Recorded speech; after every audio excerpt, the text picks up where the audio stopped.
dipossesi oleh tim tuan rumah. Hasim Kipu. Jauh oleh Anindito. Umpan pendek kepada Dendi nampaknya. Crossing cukup berbahaya kali ini. Terlepasnya Loko! Luar biasa penyelamatan gemilang dari Andri Tani dengan tangan kanan yang begitu kuat. Iya, kita lihat bagaimana refleks yang cukup baik dari seorang Andri Tani. Dengan peluang pertamanya kita di sini. Jadikan Beto melepas bola dan tendangan yang sangat baik dengan kaki kanannya. Loko masih bisa dibentangkan oleh Andri Tani dengan refleks yang cukup baik. Kita lihat di sini bagaimana di menit-menit awal peluang cukup banyak dan bukan saja Anindito. Pada saat juga kita lihat bagaimana Robertino Pugliara yang sudah semakin membaik penampilannya. Keith Kayamba Gams kepada Sukagirana. Duel yang memang cukup menarik akan bertemu di sana. Kita lihat Rohichan dengan Sukadana dan juga Rohichan dengan Egy Melgiwaka melebar kepada Kayamba Gams. Ada ruang kali ini bagi Alberto Gonçalves. Kontak di dalam kotak penalti, bukan pelanggaran. Fabian Rosa Beltran tadi melakukan blocking. Iya. Oh, pelanggaran nampaknya memang. Ada pelanggaran. Iya. Dan masih beruntung kita di sini body charge tadi dari Fabian masih berada di dalam atau juga di luar kotak penalti. Ya. Ini dia.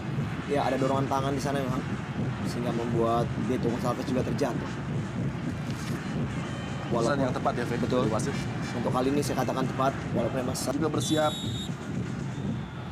Sangat penting konsentrasi. Hasim Kipu. Tipis saja berada di samping jala dari gawang Andri Tani. Usaha yang sangat baik dari Hasim Kipu tadi. iya, cukup baik kita lihat tendangan atau juga placing dari Hasim Kipu, namun masih belum mengarah ke gawang. Ini dia. Juga cukup merepotkan Andri Tani yang harus kembali berjibaku untuk berusaha mencegah bola masuk. Ya, kembali kita lihat tekanan saat ini kembali dari Arema melalui sepak pojok. Ya. Alfarizi mengamati pergerakan dari Kayamba Gams. Flick on dari Kayamba dan sebuah heading sangat baik dari Alberto Gonçalves. Lagi-lagi penyelamatan spektakuler dari Andri Tani, Fernando Huta Barat. Iya, sudah 3 kali kita lihat bagaimana Andri Tani terus berjibaku, harus menutup gawangnya dan kembali kita back heading yang sangat baik dari performanya memang sedikit menurun. Ya. Kembali sepak pojok dan sangat cerdik lagi berbahaya kali ini Victor Igbonevo. Sebuah set up kepada gol pembuka. Siapa lagi kalau bukan Loko Gonçalves. Menjadi mimpi buruk lagi Persija Jakarta membuka keunggulan Arema Indonesia 1-0. Iya, cukup menarik kita lihat di sini. Loko Gonçalves kembali membuka gol. Kita lihat bagaimana Arema bersorak-sorai dan gol pembuka ini akan kembali meningkatkan mental bermain dari para pemain Arema. Kita lihat gol yang begitu gampang karena Loko berdiri begitu bebas ya, dengan tinggal melanjutkan tendangan yang mengarah kepada dirinya tanpa ada penjagaan sedikit pun. Akhirnya Andri Tani tidak bisa bergerak dan membiarkan bola itu masuk dalam gawangnya. Ini dia, deflected dan kita lihat back pass dari Igbonevo dan shooting, ya, Egy dan bam, gol. Loko Gonçalves 1-0 Arema Indonesia. Ya, kita lihat kecerdikan dari Egy Melgiansyah yang melihat seorang Loko Gonçalves di tiang jauh unmarked tadi. Penjagaan yang tidak rapat dari Alfarizi dan sebuah setup yang begitu baik dari Victor Igbonevo melihat pergerakan dari second line Egy dengan umpan datar. Disambut dengan side foot finish dari Loko Gonçalves yang membuat Arema Indonesia unggul untuk sementara 1-0. Iya, satu hal yang sangat positif. Ya, meningkatkan percaya diri bermain di kandang. Memang mereka ya sangat sulit dikalahkan di kandang. Dan kembali sebuah serangan kali ini dari Alberto Gonçalves. 2-0 unggul Arema Indonesia disambut gegap gempita dari ribuan Aremania. Begitu luar biasa aksi ofensif dari tim Rahmat Darmawan, unggul begitu cepat. 2-0 Arema Indonesia. Iya, satu keputusan yang sangat positif. Kita tadi bahas memang mereka atau juga Arema harus berani melakukan serangan demi serangan babak pertama ini dan mereka memang harus memainkan 2 striker sekaligus. Kita lihat 2 striker yang diturunkan memberikan kepercayaan yang sangat baik dan menunjukkan bahwa mereka memang mampu menjadi pencetak gol bagi timnya. Beto sudah lama tidak mencetak gol dan ini dia. Satu trik dan tendangan yang tidak keras namun bam, masuk kembali di sudut gawang kiri dari Andri Tani. 2-0 untuk Arema.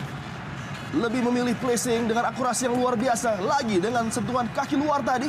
Alberto Gonçalves membuat golnya yang ke-13 dan membuat Andri Tani harus memungut bola dari jalannya dengan akurasi yang luar biasa. Disambut gegap Alberto Gonçalves. Loko Gonçalves kali ini. Suka dan ada membantu. Pelanggaran tadi ya, terlalu agresif ya. Betul Dari David Rizky. Betul sekali. Kita lihat bagaimana tackling dengan start sepatu yang terlalu tinggi membuat Sukadana terjatuh dan kartu kuning ganjarannya bagi David Rizky. Ini dia. Kita lihat Oh, ya cukup berbahaya memang. Betul sekali. Mengarah kepada ankle dari Sukadana tadi, tackling Bertino tadi. Hanya Paco Kemonia yang mengisi kotak penalti.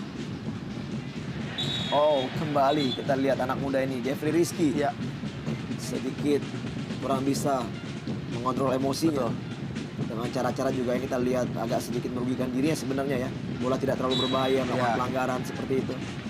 Sudah satu kartu kuning. Dan kembali sekarang bagaimana pressing dari Roy Chan yang harus melakukan ya ganjalan terhadap Sukadana. Namun tidak diberikan oleh wasit. Adritani keluar, Oh. cukup berbahaya, berbenturan dengan rekannya tadi. Gawang Persija terbuka, Alberto Goncalves. Oh. Lebar di sisi samping kanan. Iya. Gawang dari Persija, upaya dari Beto.